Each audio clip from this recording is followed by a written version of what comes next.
All right, so in my interview with Ben Bonchecker, the main environmental issue that was kind of brought up was the lack of Indiana native plants. And so I'm going to talk about that a little bit. So, according to IU.edu, an Indiana study has found that warming temperatures could end up changing the look of local landscapes over time, meaning less Indiana native plants. And according to IndianaNativePlants.org, native plants are protected in public lands. However, that only makes up 2% of Indiana land. And also, according to IndianaNativePlants.org, native plants are largely absent from lawns and yards in cities and suburbs. So really just exposure is what we need.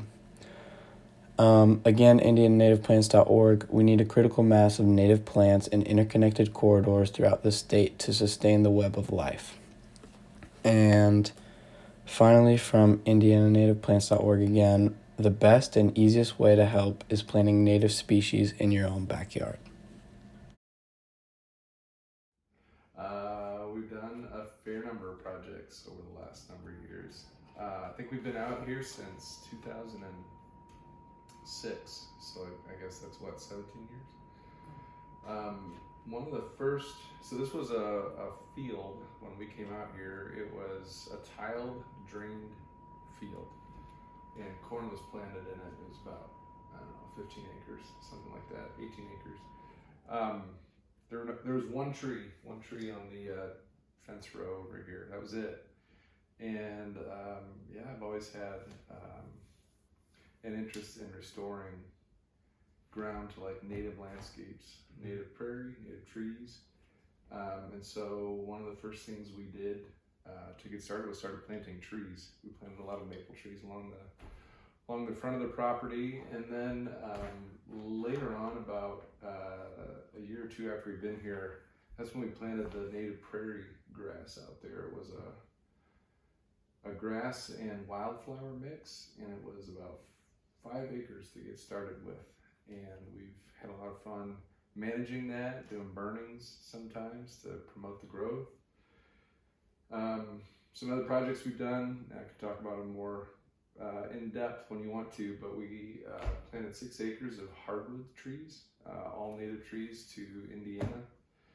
And then we put in a solar array out back that covers all of the utilities for the house. And so we're still on the grid, just for the stability of it, but we have that in place so that it offsets all of our carbon. Yeah, I heard you had I got written down here, all-electric house. We do have an all-electric house. Ooh, everything is... So back in 2006, that was kind of weird and unheard of, and we even had natural gas running along the road out front. But, I was, I guess, thinking ahead 20, 30, 40 years that we're not always going to have fossil fuels at our doorstep. And so I set up to be all electric with the idea that we would be doing this someday with solar. And so here we are.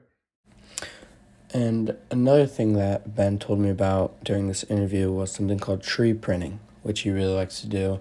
It's basically when you're able to grow and shape trees in a specific way that you want to make them grow into certain shapes and certain things you like looking at in your yard.